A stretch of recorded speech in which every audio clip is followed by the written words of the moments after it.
Trip మొత్తానికి మీకు నచ్చిన వీడియో ఏంటో కామెంట్స్ లో చెప్పండి. మనం ధనుష్కోటిలో స్టార్ట్ అయినప్పుడు టైం ఆఫ్టర్నూన్ 3:30 అయి ఉండింది. జర్నీస్ లో నాకు నచ్చినది ఇదే. క్లైమేట్ బట్టి ఫుడ్స్ తినడానికి ఎక్కడైనా ఆపొచ్చు. అలా చల్ల చలికి ఒక చాయ్ కోసం తమిళనాడులోనే ఆపాము. చాయ్ తాగుతుంటే ఒక డైలాగ్ వినిపించింది. ఇంకా అక్కడ ఉండే అక్క మా కోసం అప్పుడే ఒక కాయ కట్ చేసి వేడి వేడిగా బజ్జీ వేసి ఇస్తే ఏం చేయాలి?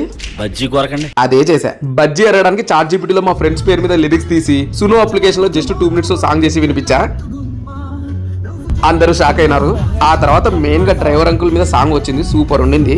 గట్టిగా కామెంట్స్ చేయండి. ఫుల్ సాంగ్ కావాలంటే ఇన్స్టాలో పెడతా. అండ్ అంకుల్ డ్రైవింగ్ స్కిల్స్ అయితే సెల్యూట్. చాలా సేఫ్, సెక్యూర్ అండ్ సపోర్టివ్ గా ఉండే.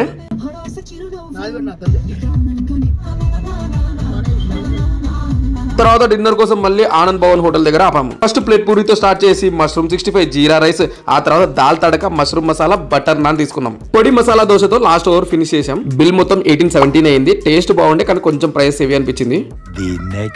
ఇంకా బండి ఎక్కి కళ్ళు మూసి తెరిచే లోపు కర్నూలుకి వచ్చాం. ధనుష్కోడిలోని ఆఫ్టర్నూన్ 3:30కి స్టార్ట్ అయితే అక్కడ ఇక్కడ చాలా చోట్ల ఆపి కర్నూలుకి వచ్చే లోపు నెక్స్ట్ డే మార్నింగ్ 8:33 అయింది. ఆల్మోస్ట్ 17 hours అన్నట్టు. ట్రిప్ ఫుల్ డీటెయిల్స్ నెక్స్ట్ వీడియోలో వస్తుంది. Stay tune. ఇంతవరకు ట్రిప్ సిరీస్ మొత్తం చూసి సపోర్ట్ చేసిన వాళ్ళకి thank you and love you all. సాధించాడు రా అన్న, చంపుతా.